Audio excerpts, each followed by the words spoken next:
Hey, what's going on, chess lovers? This is Maurice Bishop Chess. Y'all know my slogan: Life is a game of chess. Hey guys, I got a beautiful and craziest game ever, guys. I played against the 2600 and defeated him, guys. This was a very nasty game, guys. Very nasty.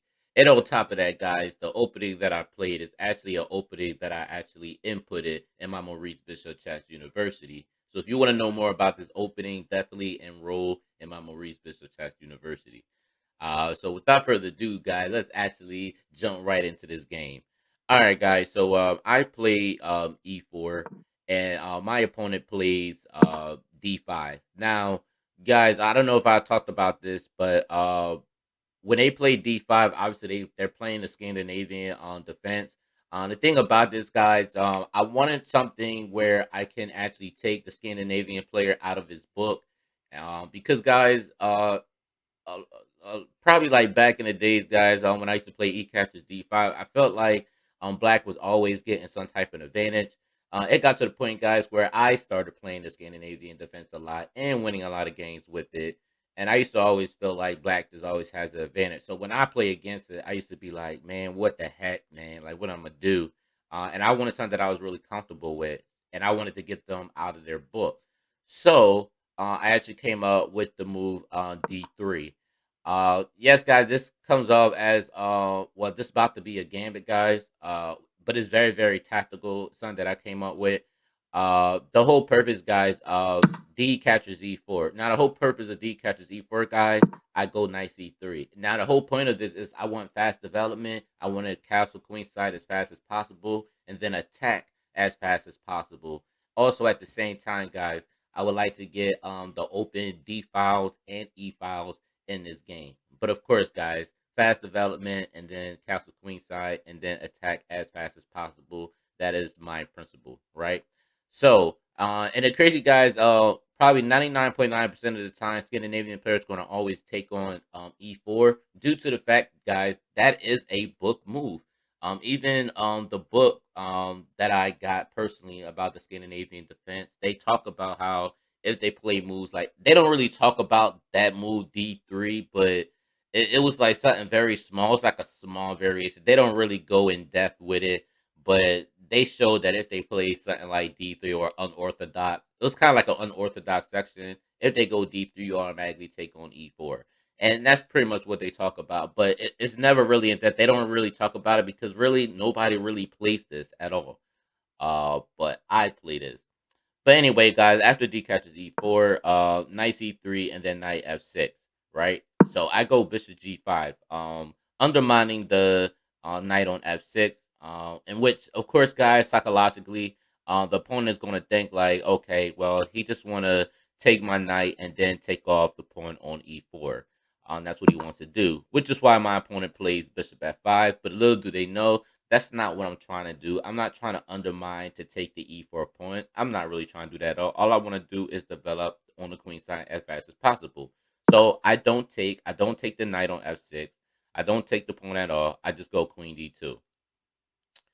My opponent decides to take on the pawn on D3, and I castle queen side, guys. I castle queen side. Now the whole purpose of this, guys, if the pawn takes, queen captures D8 is checkmate. Obviously, that would be a blunder on his part, but obviously, guys, he did not take the pawn. Obviously, so knight c6 is played. I play queen f4. Now, by me playing queen f4, I'm hitting the light square bishop on f5. Also, guys, I'm hitting the pawn on d3, in which, guys, my rook on the d1 will have the d file, and also making some threats on the queen.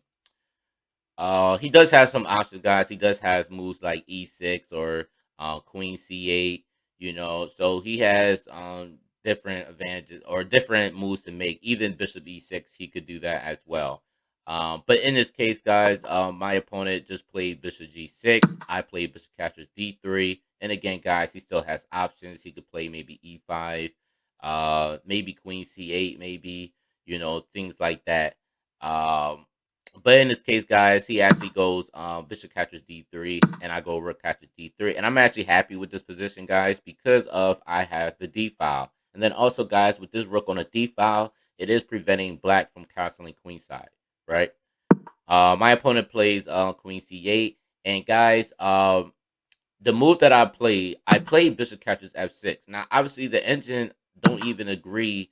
Or actually, it shows. Actually, you know the crazy part, guys. It shows it's the second alternative move, but it's a very low score, a very low score. The best move they had me playing is knight f3, but of course, guys, I played bishop captures f6.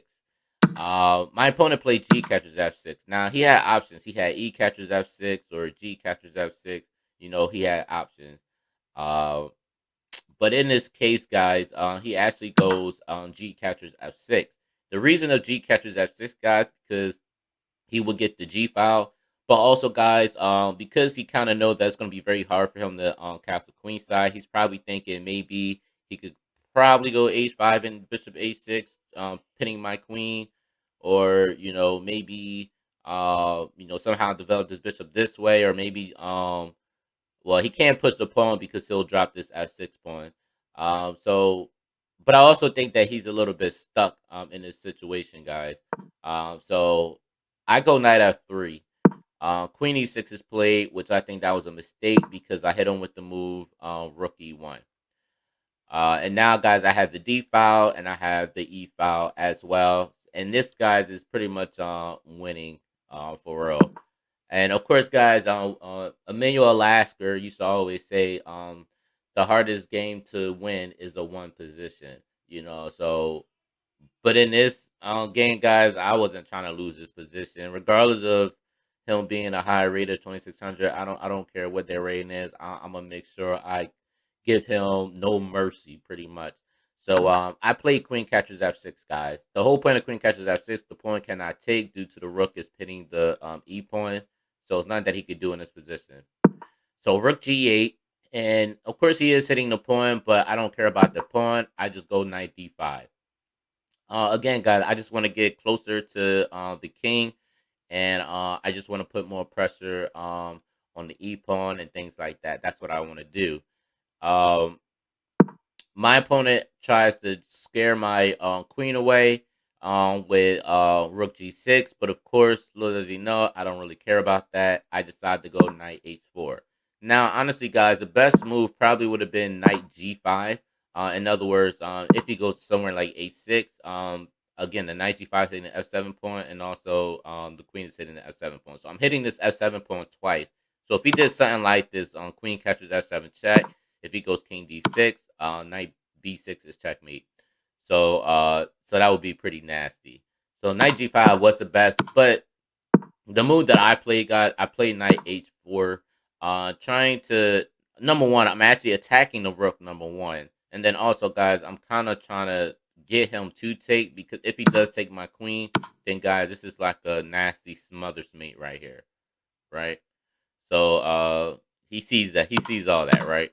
So knight h4, he goes rook h6, trying to make sure, he don't fall for it. So he doesn't take, but he moved the rook out the way in order to prevent me from taking. But then, guys, I hit him with knight f5.